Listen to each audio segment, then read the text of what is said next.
तो इस पार्ट के अंदर हम क्वेश्चन 5 के जो है रचना के चरण करने वाले हैं। वैसे बहुत ही सिंपल है रचना के चरण, क्योंकि रचना के चरण जो है हम कक्षा 7 8 हो सकता है कक्षा 6 में भी आपने पढ़ रखा है, तो ये बहुत ही बढ़िया है।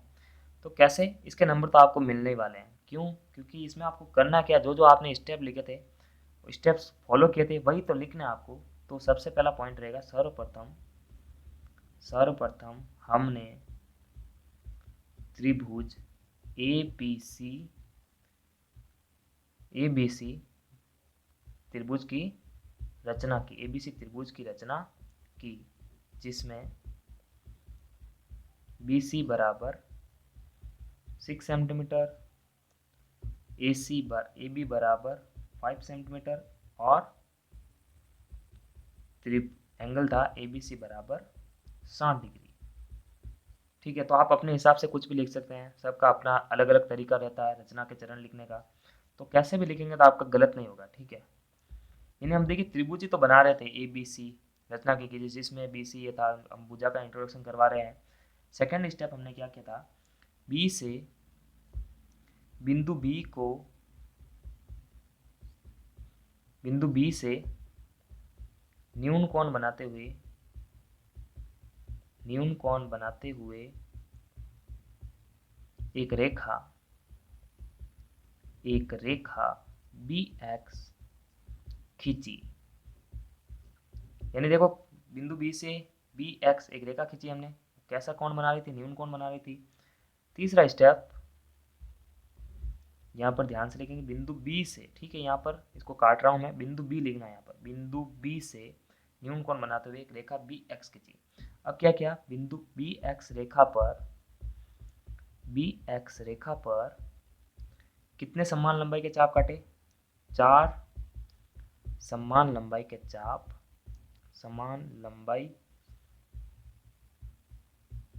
चाप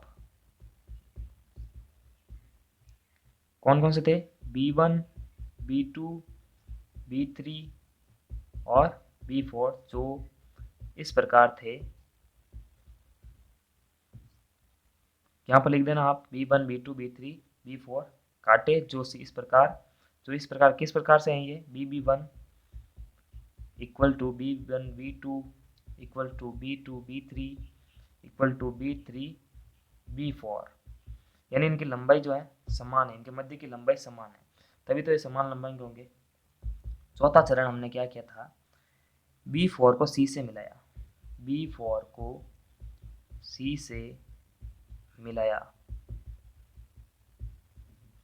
पांचवा चरण, B4 देखो, इस B4C के समांतर B3 से होते हुए एक समांतर रेखा खींची, B4C के समांतर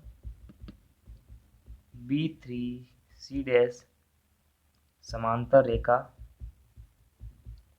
रेखा खींची। फिर छठे पॉइंट के अंदर लिखेंगे अपन, C डैश से होते हुए AC के समांतर, जो नीचे प्रोसेस किया था वही का वही प्रोसेस ऊपर की तरफ किया था, AC के समांतर एक रेखा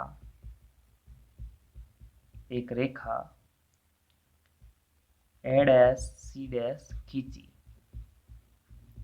उसके बाद में ये सभी प्रोसेस करने पर हमें त्रिभुज इस प्रकार, त्रिभुज A डैश B और C डैश की, या त्रिभुज A डैश B और C डैश प्राप्त हुआ। ठीक है, या फिर इसकी रचना की गई। इस प्रकार A डैश B और C डैश त्रिभुज प्राप्त हुआ। ठीक है, या फिर लिख सकते हैं अपन इस तरह से, इस प्रकार अभिष्ट त्रिभुज A डैश B और C डैश हमें प्राप्त हुआ। तो इस तरह से इन 7 चरणों के अंदर जो है इस त्रिभुज की हमने रचना की थी। कौन सा त्रिभुज, समरूप त्रिभुज। तो ठीक है, इसको अपन इस तरह से आप जो है, आपको एक बार स्क्रीनशॉट भी ले लेना चाहिए इस चीज़ का। वैसे बहुत ही सिंपल है, आप स्क्रीनशॉट ले सकते हैं, मैं आपको थोड़ा थोड़ा डिस्टेंस से बता रहा हूँ। फिर देखिए, इन 3 का होने के बाद इन 3 का ले लीजिए आप। तो ये बहुत ही इजी था ये क्वेश्चन। तो प्लीज़ चैनल को सब्सक्राइब करके बेल आइकन को प्रेस कर दीजिए। नमस्कार, थैंक्स फॉर वॉचिंग।